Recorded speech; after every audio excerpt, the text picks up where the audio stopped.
God, if you're moving, if you're called, you're moving. I remember in high school, I don't know if you had this, in high school, they once gave us a vocational test to say, what is your calling? What's going to be your vocation? What do you tend to do? What are you going to be good at in life? I don't know if you took it. Anybody take that? You did.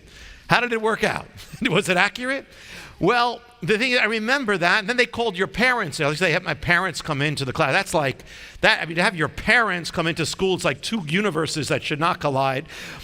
It just wasn't right. I remember sitting in the room with my parents and the guidance counselors going over the results, and I don't remember a lot about that day, but I remember that my guidance counselor did not say, Mr. and Mrs. Cahn, our vocational tests show you that your son, Jonathan, is best suited to lead a messianic ministry and preach the gospel. If I did, my parents would have passed out. When I went to my high school reunion and they asked what I was doing the first times, none of them said, oh, yeah, I knew you'd end up there.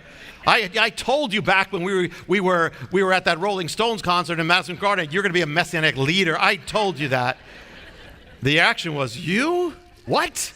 You're the last person.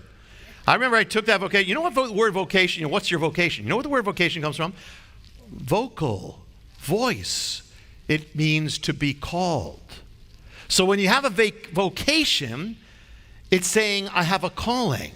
The world gets that really from this. They'll say your vocation, but your vocation doesn't mean your job or your career. It means my calling. And if you have a call, think about it. The world uses this word, you got a vocation, a calling.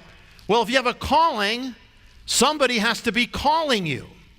And someone is calling you. So my vocation could never be realized until I realized that somebody was calling me. That was my vocation. I finally answered it. Does God have a plan? Yes, he does. Does God have a plan for your life? Yes, he does. God says, I know the plans. And what happens in your life is a mix of, between how much you're saying yes to that plan and how much you're kind of doing things on your own. There is a path. I know the plans, God says. And the word in Hebrew, machashaba, try it. It's a tough, has to involve. Mahashaba literally means, it's not hype, it's not people, they say things to make you feel good. The Hebrew literally means an intricately woven thing. I mean, it's intricately, God has a plan that is intricately woven. It says in the epistles, it says, he has prepared good works for us, that we might enter into them. It means it's almost like God has an entire plan, not just a general plan, but a specific plan for your life. Someone's got a calling, and you cannot make up your own calling. You cannot, and that's why before I knew the Lord, and you too, I'm sure you tried to make your life what you wanted it to be. It ends up being a mess. And yet when you say yes to God and you're not trying to control and pull all the strings, it comes together. There is a plan. It is not from you. It is from the Lord. Only the one who made you can give you a calling. And only he can give you the purpose for which you were conceived in your mother's womb. Sometimes I call up the building, and we have many lines, voice boxes, taped, whatever, direct line, answer machine, faxes. Yet half the time I can't reach my own secretary. And I'm calling, for those who know her, Gladys, and most of my conversation consists of, Gladys, are you there? Pick up. Are you there? Pick up. Where are you? Pick up. I try another line. It says, sorry, the caller does not accept calls with unlisted numbers. So then I do this, then I do another one, and it's a fax line, and then I do another one. Finally, I send her an email saying, listen to your voicemail. So finally, she gets it a few hours later, listens to the voicemail, and it says, Gladys, where are you?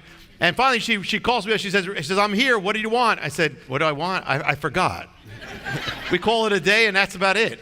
The point is, there are two parts to a calling. We talk about a calling, but we often don't talk about the other part. Calling has two parts. One part is the calling. The other part is the answering of the calling. It's never just a calling. It says it's not passive. It says you are partakers in a holy calling. And that means it is an active thing. You have to totally get yourself into it. God has a calling, and I'm totally seeking to answer that call.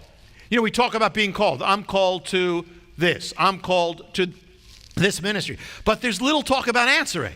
It's as if, imagine you're calling up a friend, and they're sitting around with other people, And you're calling, and they see you on the line, and they say, yes, I'm being called.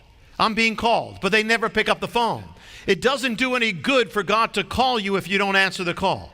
It doesn't do any good. And in fact, God cannot even call you to greater and greater things until you answer what he called you to.